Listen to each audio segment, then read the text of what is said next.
આયુર્વેદને જાણો ભાગ 52। આજે આપણે જેને ઊંઘ નથી આવતી કે ઊંઘ વધારે આવે છે એના માટે શું કરવું જોઈએ, એ રોગને દૂર કરવા માટે તેના વિશે વાત કરીશું। તો જેને ઊંઘ નથી આવતી, અનિદ્રાના રોગી છે, તો ખાસ એક તો જોઈ લેવું કે ખરેખર આપણે અનિદ્રાના રોગી છીએ કે કેમ। ઘણીવાર દર્દી અમને આવીને એવું કહેતા હોય છે કે સાહેબ મને ઊંઘ નથી આવતી, પછી એમને હિસ્ટ્રી પૂછીએ તો રાત્રે 11 વાગે કે 12 વાગે સૂતા હોય છે, સવારે 6 વાગે ઉઠતા હોય છે, પણ એમને એટલી ઊંઘથી સંતોષ નથી થતો હતો, એટલા માટે એવું કહેતા હોય છે। પછી આગળ હિસ્ટ્રી લઈએ તો ખબર પડે કે બપોરે 2-2.5 કલાક સૂવે છે।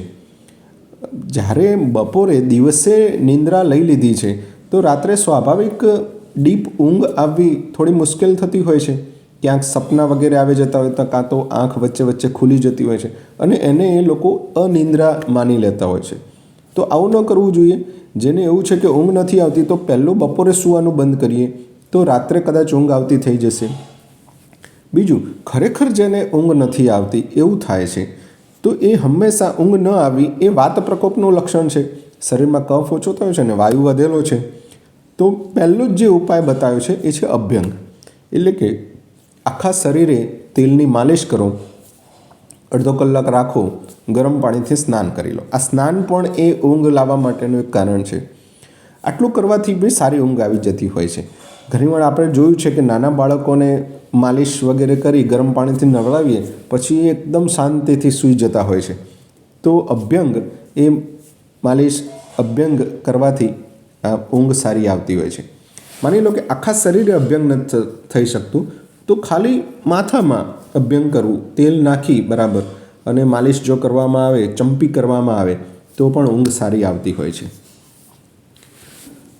આ સિવાય એક કેટલાક ભોજન છે જેમ કે ભાત, દૂધ, દહીં, ઘી, આવા જે કફ વર્ધક જે આહારો છે એમનું સેવન કરવાથી પણ ઊંઘ એક આવી જતી હોય છે। જે મેં કહ્યું એમ કે ચંપી કરવી, એ જ રીતે શરીર દબાવવું કે પગ દબાવવા વગેરે ક્રિયાઓ કરવાથી પણ વાયુ શાંત થઈ અને ઊંઘ આવી જતી હોય છે। ત્રીજું એક કારણ, ઘણીવાર અનિદ્રાનું કારણ આપણી પથારી કે જે સૂવાની જગ્યા છે એ પણ હોય છે। જો એ બદબૂદાર હોય કે અસ્તવ્યસ્ત હોય, ત્યાં સ્વચ્છતા ન હોય કે ક્યાંકના ક્યાંકથી અવાજ સતત આવે જતો હોય, તો આવી જગ્યાઓએ સૂવાથી ઊંઘ ડિસ્ટર્બ થતી હોય છે, અનિદ્રા થતી હોય છે, તો એને કમસે કમ આપણે ઠીક કરી લેવી જોઈએ। મારું માનવું તો એવું છે કે આપણે 6થી 8 કલાક જો રોજનું સૂવાનું છે, એટલે કે આપણી જિંદગીનો ત્રીજા ભાગનો સમય આપણે જે જગ્યાએ વિતાવવાના છીએ તો એ જગ્યાને કમસે કમ આપણે વ્યવસ્થિત રાખવી જોઈએ અને સ્વચ્છ પણ રાખવી જોઈએ। આ સિવાય ઘણીવાર વૃદ્ધાવસ્થાના લીધે હવે ઉંમર વધારે થઈ ગઈ છે એટલે વૃદ્ધાવસ્થામાં સ્વાભાવિક કફની વૃદ્ધિ થતી હોય છે, વાયુની વૃદ્ધિ થતી હોય છે શરીરમાં, કારણ કે બાલ્યકાળમાં કફ, યુવાવસ્થામાં પિત્ત અને વૃદ્ધાવસ્થામાં વાત પ્રધાન હોય છે આપણા શરીરમાં। તો વાયુના લીધે એ ઊંઘ ઓછી થાય છે। બીજું કંઈ કામ નથી, હવે વૃદ્ધાવસ્થામાં આપણે શારીરિક કંઈ કામ કરી શકતા નથી, એટલે એ જે નોર્મલ ઊંઘ આપણી ઓછી થતી હોય છે તો એ પણ બહુ અનિદ્રા માની લેવાની જરૂર નથી, એ બીજા બધા લોકો કરતાં થોડું આપણે સૂવાનું ઓછું થતું હોય છે। ઘણા એવા લોકો છે કે જેને ઊંઘ વધારે આવે છે તો એને ઊંઘ ઓછી કરવી છે। માની લો કે ઘણા એવા આવે છે કે 10-10 કલાક સૂતા હોય, તો એવા વ્યક્તિઓએ પણ સાવધાન થવાની જરૂર છે। આપણે બહુ વધારે 10 કલાક 12 કલાક જો સૂવામાં કાઢી નાખીશું તો આપણી બીજી પ્રવૃત્તિઓ ક્યારે કરીશું। તો આવા વ્યક્તિઓએ કેટલાક એ લોકોને શરીરમાં કફ વધી ગયેલો હોય છે, કાં તો દુર્બળ હોય છે એકદમ, એના લીધે એક ઊંઘ વધારે આવતી હોય। ઘણીવાર સ્ત્રીઓમાં એવી સ્થિતિ હોય છે કે વિટામિન્સ બહુ ઓછા હોય છે, પાંડુતા આવી ગઈ હોય છે, HB ઓછું હોય કે બીજા અન્ય વિટામિનો ઓછા હોય, આ બધું ઓછું હોવાના લીધે સ્ફૂર્તિ રહેતી નથી અને શરીર દુર્બળ હોય છે, એટલે એમને ઊંઘ વધારે આવતી હોય છે। તો આ એક જોઈ લેવું જોઈએ।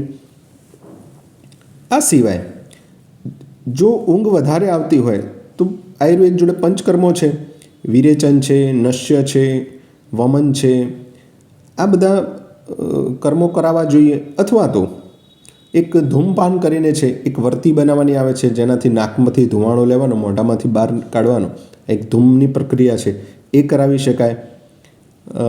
એક વ્યાયામ કરવાથી પણ ઊંઘ ઓછી થાય છે. આ તો મારો પોતાનો બી અનુભવ છે. જેમ જેમ વ્યાયામ વધે ને એમ ધીરે ધીરે ઊંઘ ઓછી થાય. સવારે ઉઠવાનું વહેલા થઈ જતું. અને મેં પણ બીજા મારા જે 7 મિત્રો છે એ બધાને જ્યારે અમે વ્યાયામ કરવાનું શરૂ કર્યું તો એમને પણ આ જ અનુભવ થયા કે પહેલાં હું આટલું ઊંઘતો હતો, હવે ઊંઘ ઓછી થવા લાગી. તો આ એક કારણ કે વ્યાયામ કરવાથી કફ ઓછો થાય છે શરીરમાં, એટલે સ્વાભાવિક ઊંઘ ઓછી થવા લાગે છે.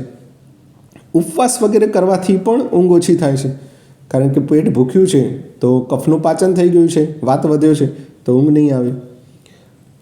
તો તમો ગુણ પણ એક તમો ગુણથી નિંદ્રા આવવાની આપણે વાત કરેલી. તો આવા તમો ગુણથી જો કોઈ વ્યક્તિ ગ્રસ્ત હોય, મતલબ કે મદિરાનું સેવન કરતો હોય, કોઈ પાપ કર્મ કરતા હોય કે એવા વ્યક્તિઓ જોડે રહેવાનું થતું હોય અને એના લીધે જ્યારે વધારે ઊંઘ આવતી હોય, તો આવા ગુણોમાંથી આપણે મુક્ત થવું, આવું ખાવા પીવાનું છોડી અને સાત્વિક ગુણ તરફ આવવું જોઈએ. એવા વ્યક્તિઓનો સંગ કરવો જોઈએ કે જેનાથી આપણા શરીરમાં સત્વગુણની વૃદ્ધિ થાય અને તમો ગુણ ધીરે ધીરે ઓછો થાય, તો પણ આપણે એ નિંદ્રામાંથી બચી શકીએ છીએ. જેને ઊંઘ નથી આવતી એમાં આયુર્વેદ માટે એક શિરોધારા કરીને ટ્રીટમેન્ટ છે, ખૂબ જ ઉપયોગી છે. ઘણા દર્દીઓ જે ઊંઘની ગોળીઓ લેતા હોય છે એમને પણ આ શિરોધારા જેવી પ્રક્રિયાથી ઊંઘ બિલકુલ આવતી થઈ જાય છે. જેમાં માથા ઉપર એક મેડિકેટેડ તેલની ધાર થતી હોય છે. તો આ તેલની ધારથી માથામાં વધેલો જે વાયુ છે એકદમ શાંત થઈ જાય છે અને એક પ્રકારનું ધ્યાનની પ્રક્રિયા છે.